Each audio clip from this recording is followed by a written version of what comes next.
आता आपण आजकाल कुठे जेवायला गेलो तर पदार्थापेक्षा ना त्याचं डेकोरेशन खूप महत्वाचं असतं. तो चवीला कदाचित तितका चांगला नसतो. तुम्हाला याच्याबद्दल काय वाटतं की ते फूड प्रिपरेशन का फूड डेकोरेशन? एक खूप छान कोट आहे, हं. You it food with your eyes first असं म्हणतात. त्यामुळे नक्की सजावटीला महत्त्व आहेच.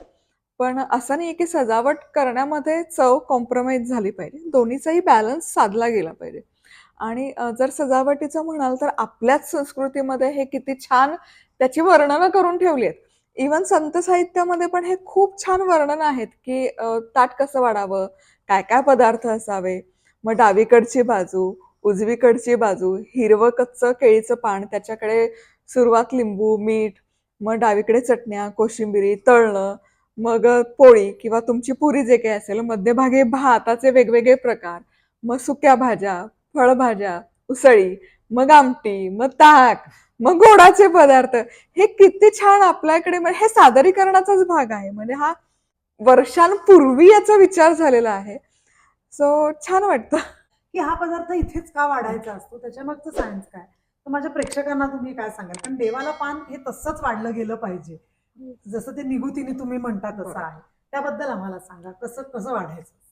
तर एक तर आपल्या संस्कृतीत सांगितलं खाद्य संस्कृत की षड्रसांचा समावेश असावा. हं. त्यामुळे बघाल तर लिंबू असतं की जे आंबट असतं, कोशिंबिरी काकडीपासून थोड्या तुरट असतात, कडू पण असावं, मग पालेभाजींचे प्रकार असतात, उसळी असतात. सो हा सगळा विचार केलेलाच आहे. तर आता तर केळीच्या पानावर आपण नाही करत. सो एक डावीकडची बाजू असते आणि एक उजवीकडची बाजू.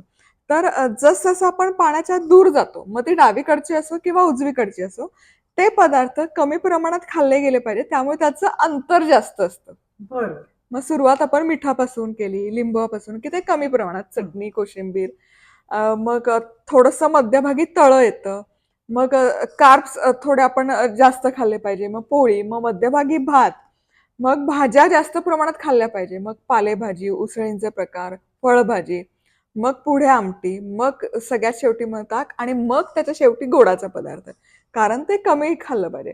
म्हणजे जितकं अंतर पानाच्या सुरुवातीपासून शेवटपर्यंत हाही विचार केलाय, की ते कमी प्रमाणात खाल्ले गेले पाहिजे. म्हणून ती तशी त्याची आखणी झालेली आहे. म्हणजे पोचायला पोचायला कष्ट थोडे घेत, पण हे पोट आपलं मध्ये येतं.